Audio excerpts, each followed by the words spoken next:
Secretary to the Cabinet.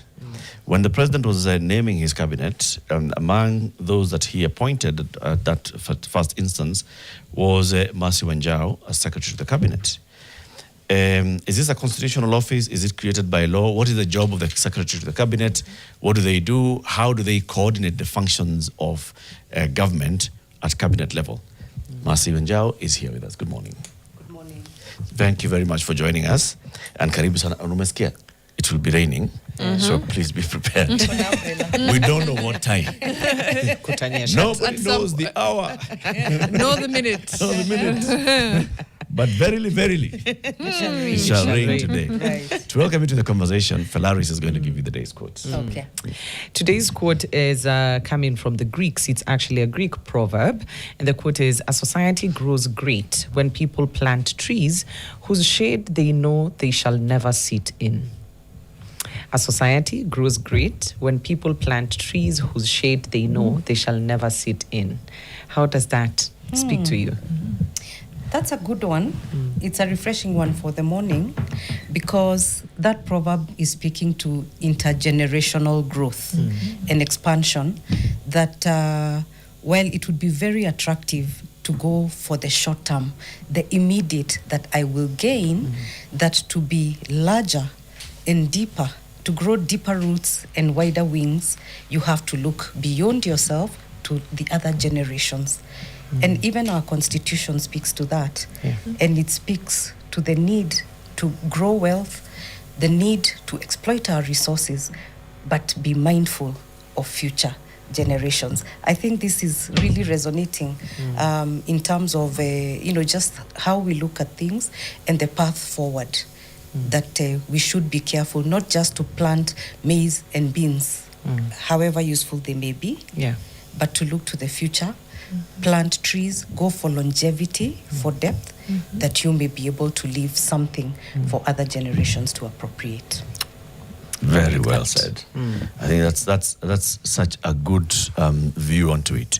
I want to start off by the Constitution, and then Mercy shall come and explain to us the job that you do and what it is, right? So Article 152 of the Constitution creates the Cabinet. Yes. The Cabinet shall consist of the President, the Deputy President, the Attorney General, and no fewer than 14 and not more than 22 Cabinet Secretaries. Okay? So those are the four: President, Deputy President, AG, and at most 22 Cabinet Secretaries. Correct. Which of those are you? Now go to Article 154. Okay, so we shall continue. Yes. 154 of the Constitution, there is also Secretary to the Cabinet that's established. Right. There is established the Office of Secretary to the Cabinet, which is an office in the public service. The Secretary to the Cabinet shall be nominated and with the approval of the National Assembly be appointed by the President, can be dismissed by the President, and the Secretary to the Cabinet shall, now the job. Yes. So that's the foundation of the Office of Secretary to the Cabinet, an office that was established and distinguished in the 2010 Constitution, because indeed it existed before, but in a fused form with the Head of Public Service. So the question I always ask myself is, why was this necessary to separate this office and have it stand alone? And my thinking is that was a reflection of just how far we have come. The business of government in 1963, when Kenya had 9 million Kenyans, is definitely not the business of today, 62 years later, and 55 going 60 million Kenyans, not to mention the various shocks that the world is experiencing and Kenya is part of it. Internal shocks, external shocks, and all these, of course, have gone to complicate just how a country runs, the priorities and the decisions to be made. So this office was set aside as a business partner office to support the various portfolios, to support the various ministries in discharging their tasks.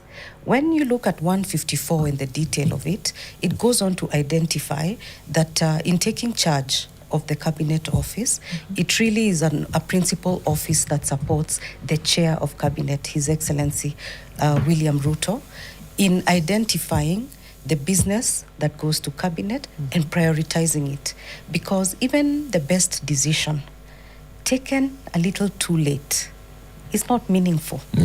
Decisions have to be made on time in order to give space for execution, for implementation, and for the citizen to really reap that benefit. This is what the office stands for. Okay. So the Constitution gives you this job, being in charge of the Cabinet Office, and you shall introduce to us what's the Cabinet Office. And then also saying being responsible, subject to the directions of the Cabinet, for arranging the business and keeping the minutes of the Cabinet. I think that sounds a bit straightforward, but you can explain that as well in greater detail. And then conveying the decisions of the Cabinet to the appropriate persons or authorities or any other functions directed by the Cabinet. Right. Okay, let's start with this Cabinet Office. What is it? So this is a governance office in every sense of the word, and the cabinet is the apex decision-making body in this country. So it is a very important role when the leaders of the nation gather to make the various considerations that will influence how the country runs. And this is the place of privilege and high responsibility of the ladies and gentlemen who sit to make those decisions. So we come in then to identify what is the business of the day, what are the portfolios giving us, is there certain things that we're actually calling for, are there issues of concern that we need to give more visibility. In interpreting that role within the broader governance context, obviously is the issue of implementation and tracking, because while you may do the formal record, because it's an office of record, and it holds records from about 1903. You know, because meetings were held even before independence. Okay. Yes. It's a very old office and very historical. And I'm amazed by the kind of history, you know, that you will come across in that office. And to see then what is the end in mind and what is it that you're trying to achieve. Right. So this is a very considerative process, I would say. And that by the time anything gets to cabinet, it has gone through a long process within the portfolios, the technical analysis, the legal risk analysis, the fiscal analysis, especially today, when one of the integral questions is, this is a good to do. Can we afford it? Yeah. Can we afford it? Do we have the resources required? Do we need to be more innovative? Because more and more is the leaning towards innovative solutions like private-public partnership, securitization, in order to stretch the shilling, to enable you to meet the aspirations of the people, yet recognize the leanness of the resources available, and to tap into financing which is as accessible and as cheap as possible. So it's a lot of deliberations that go into that. And fortunately, in the fifth administration, the digital transformation agenda is very deep. And as a reflection of that, Cabinet automated within the first 90 days. So this also has enabled us to track with a measure of precision, which we continue to do, because Kenyans also have the right and the entitlement to be informed of where we are. Are we where we promised we would be? Yes. Is there a shortfall? Why the shortfall? And what are you doing about it? Because life, business, and circumstance is not perfect at 100%. You mentioned something interesting, which is, again, this is an office that has records from 1903. Yeah. I find that very fascinating. If you've had the time to see what cabinet minutes and records have looked like over the years, Yes. what were they discussing in 1903, and how has that shifted? What were the agendas of the day and of the cabinets of the 1900s vis-a-vis now? I see you like history. I do. Yeah, I also really like history. And the minutes of the Secretary to Cabinet are a matter of record. So I had a chance to see some of the minutes of the independence secretaries. One thing I can tell you, their handwriting, beautiful. Immaculate, I'm sure. Beautiful. Nothing like the way we write today, I think, because of the typing. But if you'll allow me to step a little bit back in history, the ministerial form of government and therefore cabinet started in 1954. Okay. Many people usually allude that to 1963, but it actually started in 1954. Okay. And that was with the adoption of the Littleton Constitution, which was the constitution that was negotiated as Kenya began to posture and prepare for independence. And in 1954, the first African Kenyan minister was appointed as an effort towards inclusion. It went on to evolve, and in 1962, with self-government, an evolution. 1963, when we became a republic, again, with the independent constitution, it evolved and had a broader inclusion. And of course, it has gone on to evolve over time until the most dramatic transformation in the adoption of the Constitution of Kenya 2010 that now opened the door for the appointment of ministers or cabinet secretaries who are not members of parliament. And those go to comprise the cabinet that sits to make decisions on matters concerning the country, often difficult decisions and multi-layered decisions. And perhaps to add that every cabinet secretary is accountable to the president individually with respect to their portfolio and corporately, because cabinet is a space of collective responsibility. And that is how we run, and that is how decisions are made. Yes. I thank you for taking us back in time. It's always good Back to in know history, tulianza wapi, so that we can know where we are and where we're heading. Going. And also what we can borrow from the past. Yeah. Your office, interestingly, is involved in a lot of government functions at top level. The National Government Coordination Act also has the Cabinet Office overseeing. This is, you lead you're the coordinator of presidential directives and national government implementation tracking, which you mentioned. And this is outside of what Parliament essentially, it's a function that Parliament can change, is what I'm trying to bring in. It's an executive function of the executive office of the president. Yes.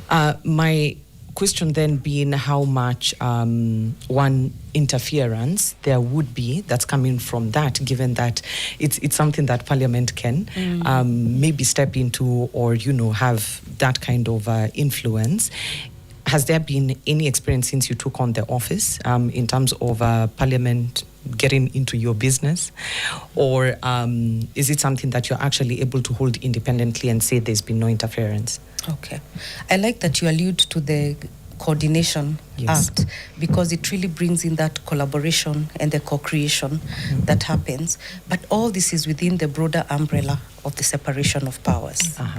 We are presently operating within a presidential system, which has clear-cut lines. We may still be evolving, because this system was really, truly formally adopted in 2010, coming from a parliamentary system into a presidential one. And sometimes we have a mix of the two as we continue to evolve. So Parliament sits as a separate arm of government, just like the judiciary does, and the executive on the other hand. And Parliament then comes to create a creative tension, if I would call it that. And Parliament is in the place of supporting legislative proposals and policies coming from the executive to make them pass into law. However, it is also in its space to push back. And we have seen that from time to time when Parliament will say, on this one, relook it, we have a different view. And I think this is healthy, and this is a feature of the democratic space. But coming back to the internal, on the coordination of activities and projects and programs internally, one of the key features that we have managed to embed in the fifth administration is the institutionalization of retreats and pit stops. Because these become moments to measure, to pause and reflect. Where are we going? Or perhaps even ask, where are we going, by the way? Are we on the way? Are we where we expected to be? What do we need to do differently? The one I will say with a lower tone is where we have not achieved and reached where we were supposed to do. Why has this happened? What does this look like? How can we remedy?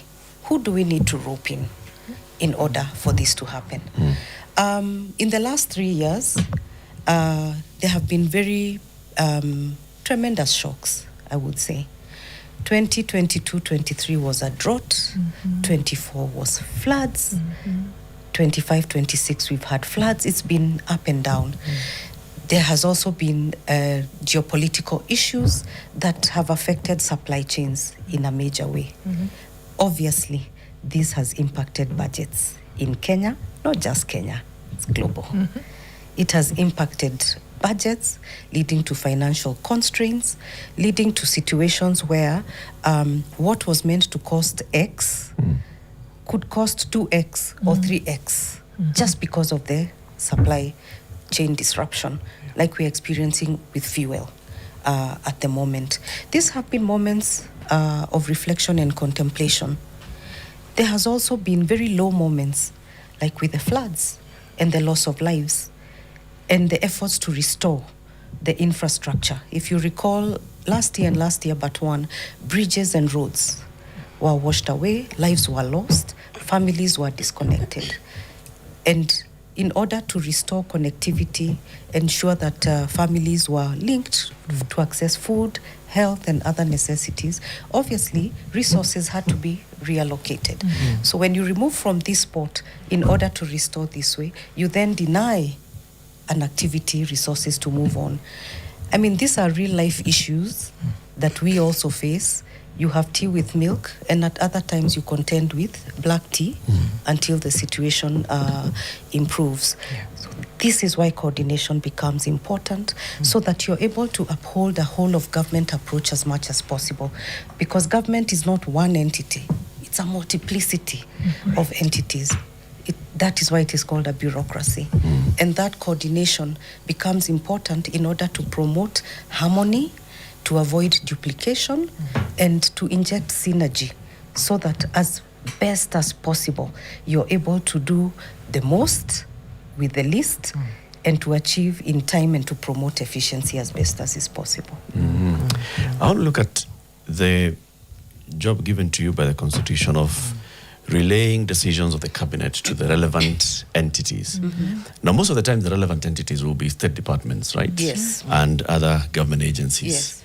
So it makes sense to me that the Secretary to the Cabinet then becomes head of public service. Tell me why it's not. What's the sense of separating these two? Secretary to the Cabinet and then head of public service being different? Different governments carry different designs, actually. And this is why you speak to the fused role and to the separate role. In other governments, the design is even way more different.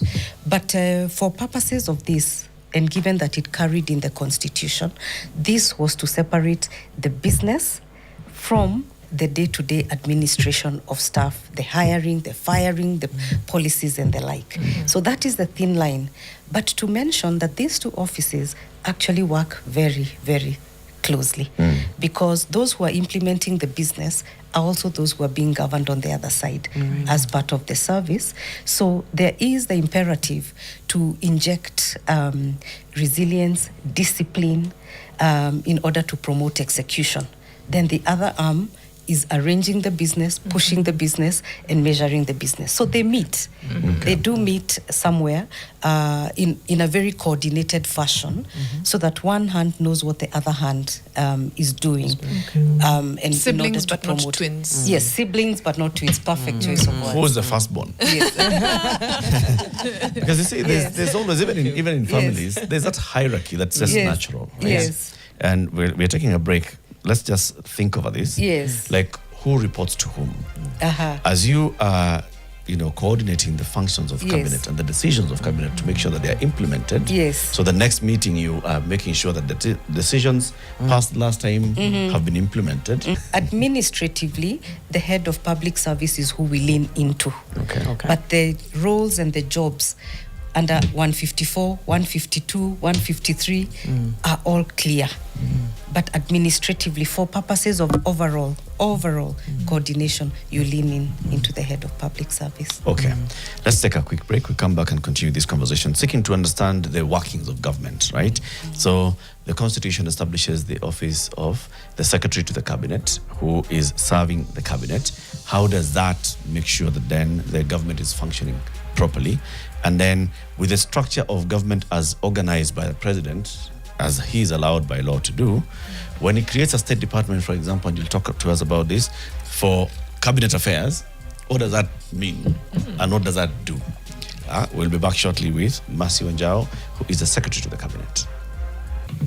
Our conversation continues with the Secretary to the Cabinet, and you're telling us about the work that you do in coordinating the cabinet affairs, and then also making sure that cabinet is well facilitated to do its job. I just wanted to get into this and ask, do you offer technical services to the cabinet? And to what extent, versus to what extent is each state department offering its technical services? Because by the time a minister is coming to cabinet, they're coming with, proposals and the weight of their ministry and its state departments, which technocrats there have done their work. So what technical support then do you also do in thinking through of cabinet decisions? As I said earlier, cabinet office is a business partnership office. And because of that, often we will come together to lean into an issue on how it would progress. Most of the time, we do receive business from the various portfolios. Sometimes we will call for some of the issues to place them on agenda. And we always say we need to be on time and on point, because a cabinet that is able to talk the issues of the day, to respond to the issues of the day, is then said to be relevant, is said to be responsive, and that is the call of leadership. So to that extent, we work together. If I was to use a symbolic sensing, I would say it's like playing the piano. If you play only the whites, you get sharps. If you play only the blacks, you get flats. And you have to play both in order to get harmony and beautiful music. So this is what we do. There's a lot of coordination, a lot of leaning in and out, back and forth, in order to bring some of these proposals. Every government that comes into power comes in on the basis of a political pitch. That's the DNA. That's the DNA of government. And even the fifth administration is no different. So it came in on the basis of the plan, the bottom-up economic transformation agenda, which carried priorities. And those priorities often constitute the business that comes into cabinet. In the first 2 years, there was a lot of effort placed to unlock policies and legislation that were necessary to progress the priorities of the fifth administration. Because if you pass those priorities too late, it means then it will be difficult to actually execute on the promise. So that was quite a bit of effort. And of course, there is the other normal government business, international commitments that Kenya has made, need to come in through cabinet to the parliament for in also bring visibility to issues of concern. In if you recall, in the first 2 years, just this was pretty much after COVID, there was quite a bit of a disease outbreak and the like, and a lot of visibility on, which disease, what is being done in order to provide guardrails. Another issue that was quite in cabinet visibility was the state of food availability. Food is a lifeline, and the availability of food is a critical issue, and that comprised, and from time to time does come up. And the fifth administration has been very keen to communicate the decisions that are made in cabinet to the citizen as part of an accountability mechanism, because when a citizen is aware of the decision made, they are then able to identify their positioning in those decisions and what their role is. And that we have been very, very careful to communicate. So essentially that is what it is. Yes. I'm actually very curious about the cabinet decisions once they're published.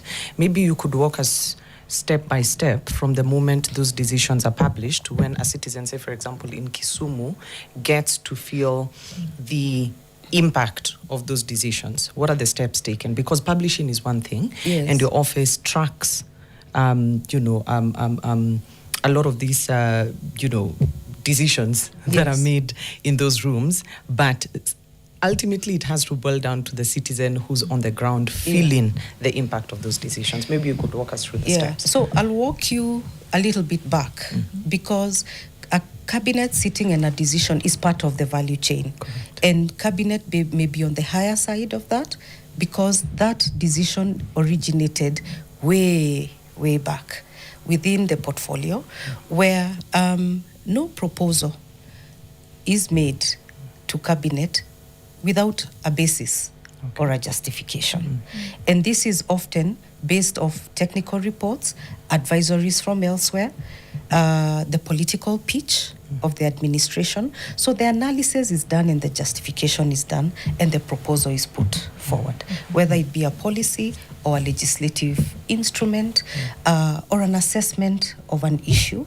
Like we have seen task forces formed for education reform, for police reform. These may not be policies or legislative instruments, but they're integral to the development of the nation. So once that is done, one of the cardinal constitutional principles is public participation. This is where the citizen gets to know. See, that's way earlier than cabinet.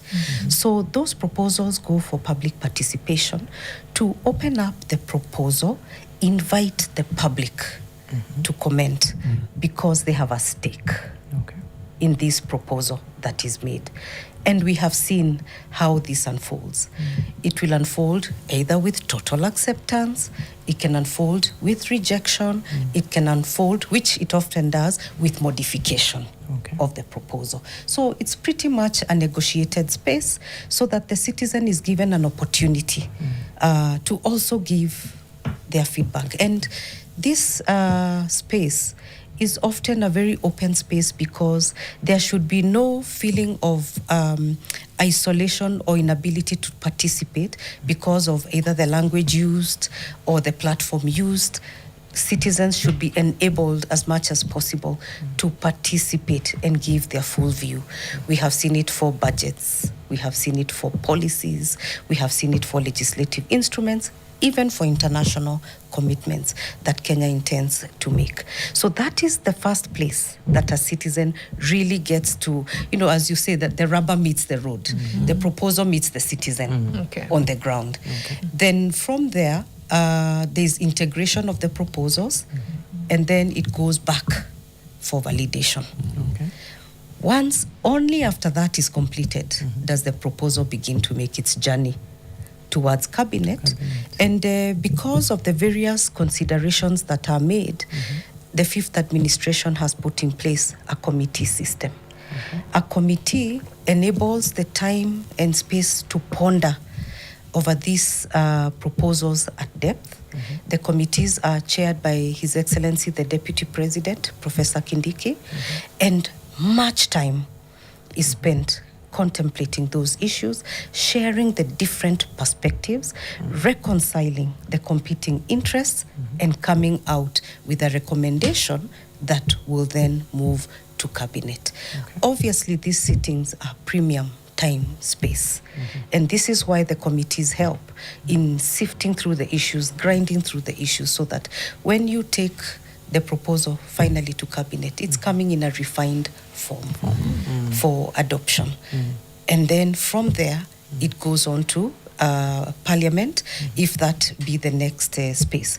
So the citizen then gets to see this a second time when the decision is made in cabinet. You can see that timeline and connecting the dots. So through the cabinet dispatch, communication is made to the citizen to be made aware. So for example, if the citizen is a farmer, a livestock farmer, and they see in the cabinet dispatch that the livestock policy has been passed, the commitment to grow the livestock value chain, which is one of the value chains that is a key focus, because the livestock value chain has such unbelievable possibilities for the Kenyan farmer. The Kenyan farmer normally looks to the cow, for example, because of the milk, and finally at the end of life of the cow, the meat. But did you know, in between, there are so many other byproducts. There's the milk, there's the leather, which is the premium, there's the glue and the hooves and all that. Cheese. So there's so much. There's so much in there. And one of the commitments of the administration is to grow that value chain, along others, the dairy value chain, the agriculture, the crop side, the value chains in other sectors, in mining, in blue economy, and the like. So the citizen who is in the fishing space, for example, will get to see the kind of commitments that have been made to develop the fishing ecosystem to boost productivity. If you're in agriculture, mining, tourism, education, and the like. So that's yet another window of opportunity.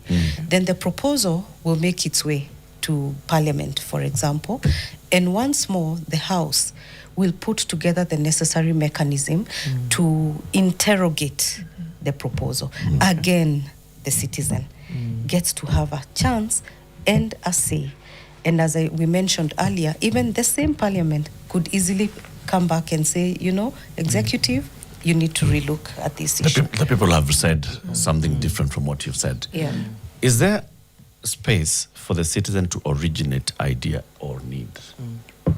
Because much of what you've explained is cabinet meets, cabinet discusses, cabinet comes up with a framework, a solution, then it starts transmitting it downwards. How about then the citizen actually sitting and thinking, we want this? There is a space. What I have been speaking to is business generated by the executive. But that does not shut the door for the citizen. And this is where the space of the private bills, the private proposals comes in. And they come in equal measure. And the stance that has been taken by the fifth administration is to actually interrogate even the private proposals.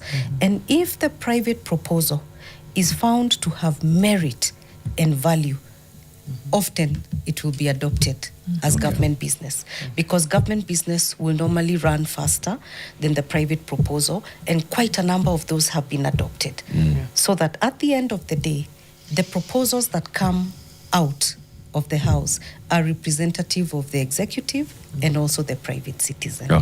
So I'm seeing that then through the Legislative Assembly. So people petitioning the MP and saying, MP, we need this and the other. Then MP puts together a private member's bill or motion, takes it to Parliament, and then it comes up. Is there no way the citizens can talk to their executive directly without having to talk through the legislative representatives? You know, there have been a lot of sittings and barazas that happen plenty times. And those have been very good platforms, even for origination of ideas and sharing of concerns. Because for every policy that is developed, no policy is perfect, 100. And these kind of platforms often present a situation where new and emerging issues are shared for take-up by the executive and corrective action is taken. So that opportunity does present the place of public participation and the leaning in to listen and adjust. Should the citizen still not be satisfied by that kind of feedback or the adjustment that has been made, there is always the recourse to take legal action, to halt an action and the like.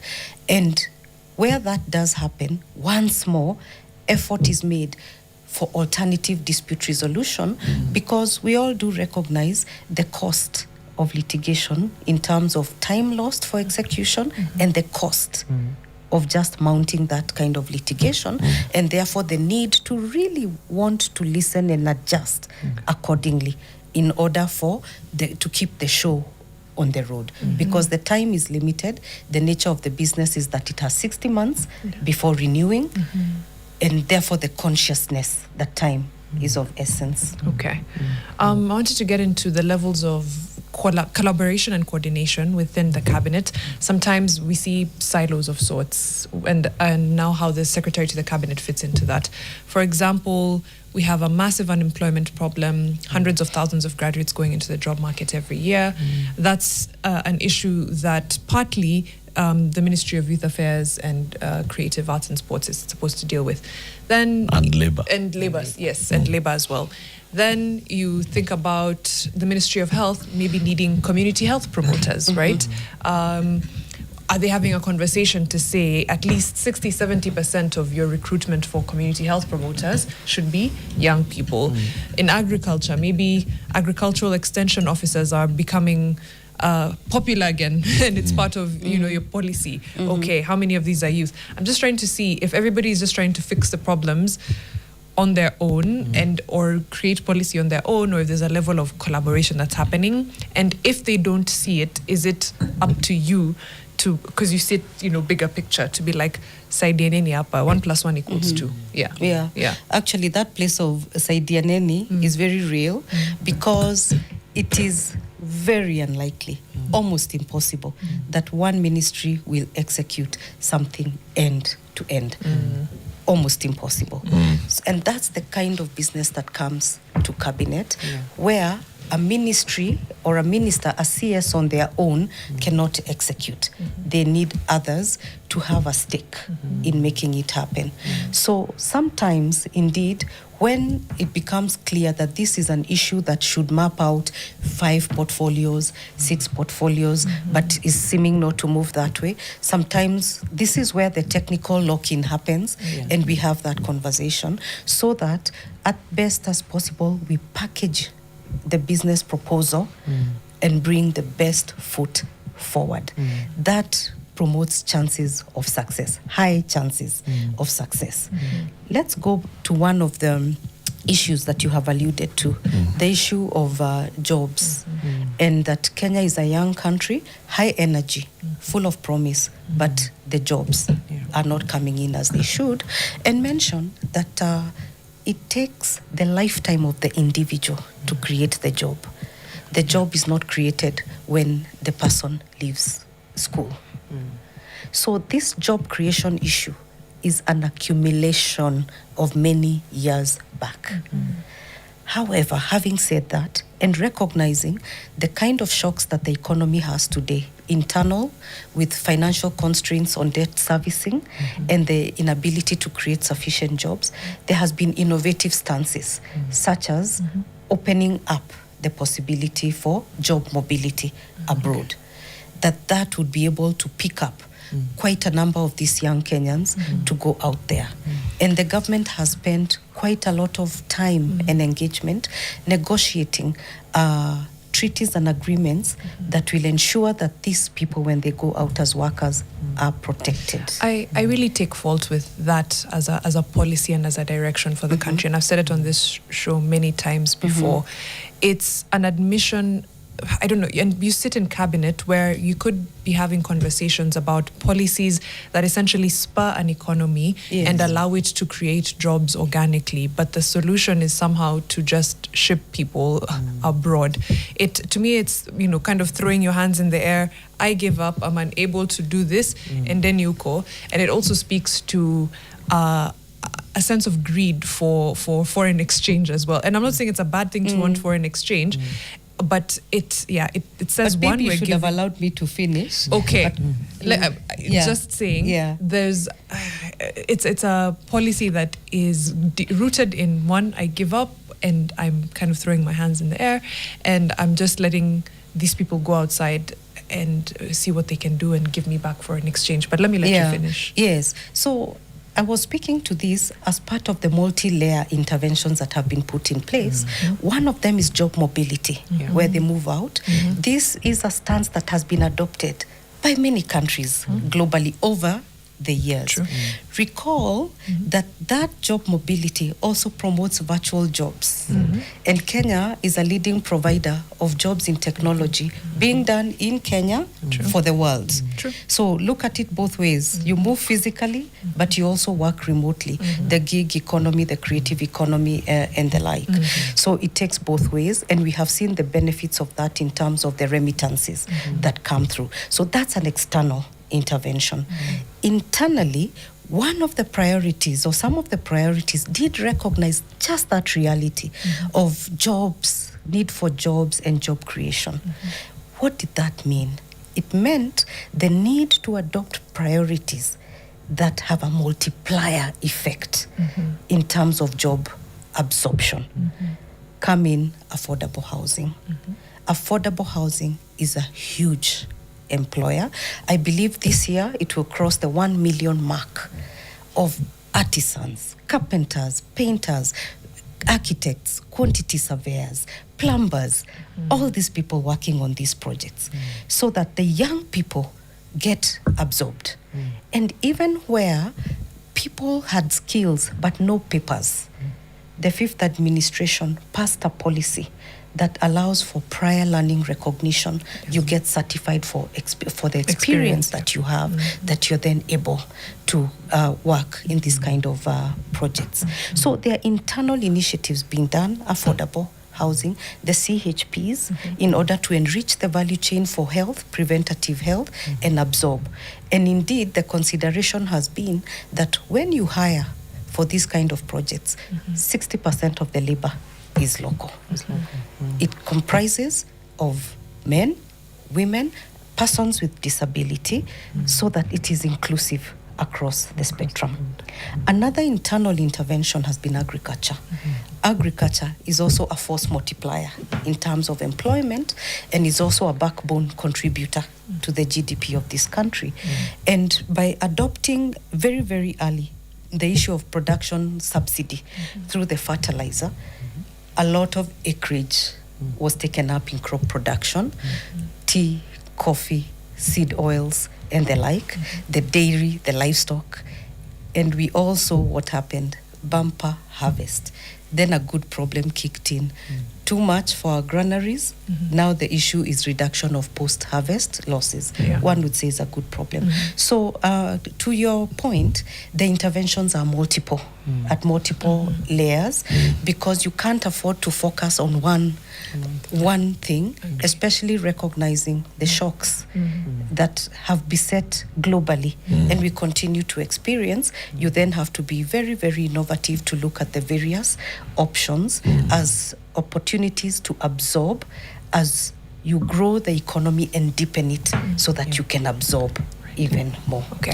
Just as we pivot I from hope that. I have convinced you. Partly, so I do hear you on the interventions that are being made. I still think, for me, the larger part of government is just to create an enabling environment for employment to happen organically, for industries to take hold, and to be able to create employment. And the interventions are wonderful, but government can't be an employer. And I get the affordable housing factor, and it's a multiplier effect. It's a fact. Same to every other thing you've mentioned. It's just, for me, government should be creating an environment for business to work, industry, entrepreneurship, everything in between, and not so much intervening to the point of creating the employment. And I'm not saying it's a bad thing, what's happening, but government can't absorb 800,000 graduates. Private sector could, if you create that. So I think that for me is maybe the bigger I conversation. quite agree with you. And in fact, a lot of these initiatives are very much on the private-public partnership and the promotion of private enterprise. And I think what you are saying is we need to be more ambitious, more courageous. If you listened to the State of the Nation address by His Excellency the President last year in November, this is exactly what he said. He said, Kenya punches below its weight. We can be more, we can do more. Because in being more and doing more, that will be the point of inflection for Kenya to rise. I thought this was very inspirational because he said, maybe we have chosen to be limited by our circumstances, but maybe it is time to rise so that when presented by the options, you choose the higher road, like others have done. And he went on to draw parallels. I'll speak to this because the Singapore story keeps coming. He drew parallels and said that at independence, Kenya was in the same league with the Asian Tigers. Malaysia, Singapore, South Korea, Japan. But today, worlds apart. They're very far different. Very, very far different. As you come to conclude, Marcy, because we're just closing, I'm big on institutionalization. The drafters of the Constitution saw it fit to establish the office of the Secretary to the Cabinet as a constitutional entity and put it there. Now, what would it take? And I'm asking you this because you've come from private sector, you've been in public service as well. You, as you think beyond, like you're planting a tree for others to take benefit of in the future, how do we institutionalize this office so that it is the central cog that is coordinating the wheel of government and cabinet, and not have these others? Because I feel, and I think many have felt, that having, for example, Office of the Head of Public Service that is doing this, having a State Department for Cabinet Affairs under the Deputy President Office, and coordinating cabinet committees is spreading your job instead of institutionalizing it and making sure that all those things are being coordinated by the one office. That's an interesting perspective that you bring, because these offices are very, very complementary and they work very closely together, because for this office to function properly, it has to swivel. In fact, our swivel factor is probably very high because as you go to measure and to inspect, you're engaging the Ngao. Ngao sits at Ministry of Interior. As you look to matters of devolution, which are very important, and I think you mentioned that, you're swiveling again to another entity. So the key ingredient here is the power to work together, because together we work better. But if we brought it all and centralized it, I think we would lose some factor, some performance factor right there. But to your question in terms of how can this office be engaged better, seeing as it sits at the center of government, and in many ways performing its function signals the conscience of the business and where it is going. I think if I allude to the State of the Nation address of last year, we all need to engage at a higher gear and to really dig in and be more resolute to really measure with precision, because technology and other factors enable us to actually do exactly that. Then that way we would really be not just saying that something has been done, but even achieving and exceeding. And even as we speak, I think quite a measure of that has been done because of the recognition of the various factors in the economy, the various policies that have been passed to even open up sectors like the maritime, the fishing, the blue economy, factors and sectors that were really new. That possibility exists. And I want to tap into the be bold, be more. Thank you very much for that, and thank you for shedding light on what this office does and what the government then is doing in terms of coordination, right at the heart, in the engine room. Yes. We've been looking at kitchen. the kitchen. In the kitchen. Actually, if you say kitchen and cabinet, now it's going to have negative connotation. Oh, okay. In the engine of the government. before we say goodbye to Mercy, on a scale of 1 to 10, Yes. what's our implementation score? I would say we are doing very well because every performance. 1 to 10, Mercy. 1 to 10. I Give us a would number. put it at 6. 6. 6.5. Okay. Yes. Waiting for shocks and other externalities. 6.5. Yeah. Good. Thank Okay. you, Mercy. Yeah. Mercy Wanjau, the Secretary to the Cabinet, has been our guest. Keep it here for the next conversation coming up in the next hour. It's 8:01.